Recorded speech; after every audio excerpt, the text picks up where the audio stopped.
Samantala, nakatabay na ang mga tauhan ng Jose Reyes Memorial Medical Center sa Maynila para sa mga inaasahang isusugod doon dahil sa paputok sa datos naman ng ospital. Karaniwan sa mga nakadali sa mga biktima, bata man o matanda, pikulo pa rin. Live mula sa Maynila, may report si Salima Refran. Salima.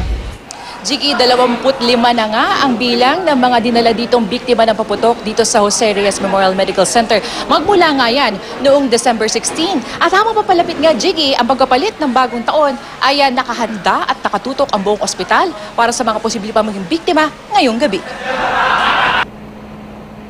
Mapabata man o matanda, hindi nakaligtas sa panganib na dulot ng mga paputok, lalo na ng pinagbabawal na pikulo. Ang 11 taong gulang na si Andre, itinakbo sa ospital ng kanyang ina matapos maputukan ng pikulo. Pataguro niyang binili ang paputok. Bigla na lamang daw itong sumabog. Hindi ko nga po alam eh. Sinabihan ko na po wag bumili. Bumili pa rin po sila. Pikulo? Ba't ka nagpikulo? Walang, magamutak lang po. May natutunan ka ba ngayon? Wala? Wala pa rin?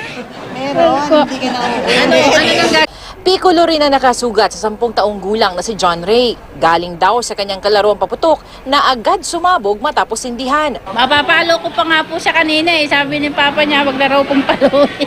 Sinindahan ko po sa kamay. Tapos pumatok sa akin. Hindi lang mga bata ang biktima ng pikulo. Isang lalaking 52 taong gulang na taga Blumentritt ang tinamaan din. Si John Paul Adyaw naman, 30 taong gulang, dumating na nagtatakip na mukha sa ospital. Tinamaan pala siya sa mata ng paputok na sinindihan niya. Dito sa JRR MMC, sa mahigit 20 na biktima ng paputok, 17 ang naputukan ng pikulo. Sa Philippine General Hospital, ang lahat ng 6 na naitalang biktima ng paputok ay dahil rin sa pinagbabawal na pikulo. Puro pikulo, puro bata. So sana wala nang gumamit ng pikulo at lahat ng pikulo itapon nyo na sa tubig. No? Lagyan nyo ng tubig para mawala ng bisa or isurrender nyo sa PNP. Kaya dapat wag ibenta yung pikulo, wag ito bilhin, wag ito ipanregalo kasi nakakapahamak talaga siya. Nag-ikot si DOH Secretary Janet Garin at iba pang DOH officials para tiyakin ang kahandaan ng mga ospital ngayong gabi. Tiniyak na kumpleto ang mga medical equipment ng ospital, pati na supply ng mga gamot gaya ng anti-tetano at IV fluids. Higit sa paputok, isa pang matinding kalaban ng mga ospital tuwing bagong taon, ang kalasingan. Nabundol ng isang nagmomotor na lasing si Rochelle Bitlagan, 8 taong gulang sa Binondo. Isang bata naman ang nakalulon ng piso. Jiggy, bukod nga sa mga paputok, may mga isinugod dito sa ospital dahil naman sa kalasingan. Isang lalaki ang nasagasaan sa Maypaco matapos nga makipagpatintero sa isang jeep. Lasing ang nasabing lalaki. Samantala, Jiggy, unti-unti na nga nagiging abala ang ER dito sa Jose Reyes. Nakataas ang code white at handa sila sa mga isusugod dito ngayong bagong taon. Jiggy? At Salima, kung ikukumpara yung bilang ng mga naputukan sa ganitong oras nung nakaraang taon, ay kumusta ang pagkakaiba ayon sa DOH? Dito sa JRRMC, no, ang sinabi sa atin medyo mababa pa.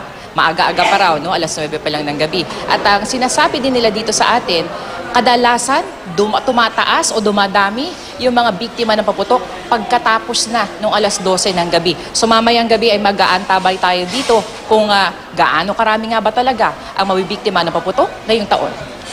At sa ngayon ay kumbaga masasabi na talagang ready na sila mula sa mga gagamitin, yung mga pang first aid o di kaya ay yung mga pangontralason. Salima?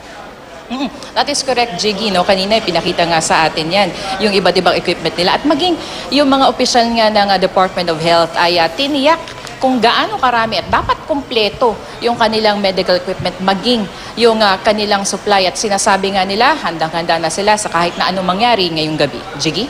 Maraming salamat, Salima Refran, at Happy New Year sa inyo dyan.